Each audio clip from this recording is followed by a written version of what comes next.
Methods, study design. This was a descriptive cross-sectional study nesting a phase of post-studies conducted from July 2023 to July 2024 in the Chongqing district. The questionnaire administered face-to-face to each participant helped to assess the salt consumption and blood pressure was measured to estimate the prevalence of high blood pressure among the Chongqing district population. Merci beaucoup pour votre présentation qui est très bien faite, mais je dois donner quelques indications pour que vous puissiez la structurer et que les autres puissent structurer leur article aussi. Il faut dire que l'épidémiologie, n'est-ce pas, propose plusieurs schémas d'études, plusieurs types d'études pour répondre aux questions de recherche. Dans votre cas, vous avez deux types d'études qui sont concernés. Les études transversales descriptives et les études cas-témoins. Et dans ce cas, vous devez avoir un schéma d'études structuré en phrases dont chacune a une mission.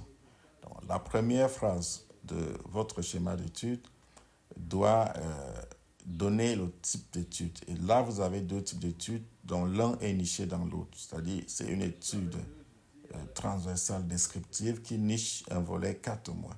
Donc, vous devez l'indiquer dans votre première phrase et pouvez aussi y inclure la cible de l'étude, c'est-à-dire la source de données.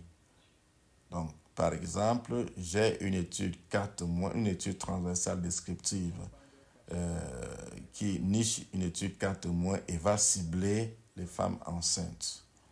La deuxième phrase devrait donner la sélection, n'est-ce pas, de la cible. Est-ce que c'est une sélection aléatoire permettant une estimation probabiliste ou bien une sélection non probabiliste? La troisième phrase devra dire comment les données sont collectées, c'est-à-dire l'outil qui est utilisé, qui collecte la donnée, comment on prépare cette personne à collecter la donnée et quel est le mode de collecte. Est-ce que c'est une collecte en auto-administration, c'est-à-dire la personne qui donne les données, c'est-à-dire le participant répond lui-même le questionnaire avec son bic ou bien avec son téléphone, ou bien vous qui êtes en face, c'est-à-dire le mode face à face, vous administrez le questionnaire, c'est-à-dire vous lisez la question et le participant répond. C'est très important parce que chacun de ces deux modes, n'est-ce pas, a ses biais, n'est-ce pas, qui doivent être pris en compte dans la discussion de l'étude. La troisième phrase donne les indicateurs que vous allez estimer. Par exemple, dans votre cas, vous estimez la prévalence. La prévalence étant donnée, la fréquence d'un problème étant la fréquence d'un problème dans une population donnée à un moment donné. Comme vous avez deux types d'études, vous devez enfin continuer à la quatrième ou je crois la cinquième phrase par donner les informations sur le second type d'étude.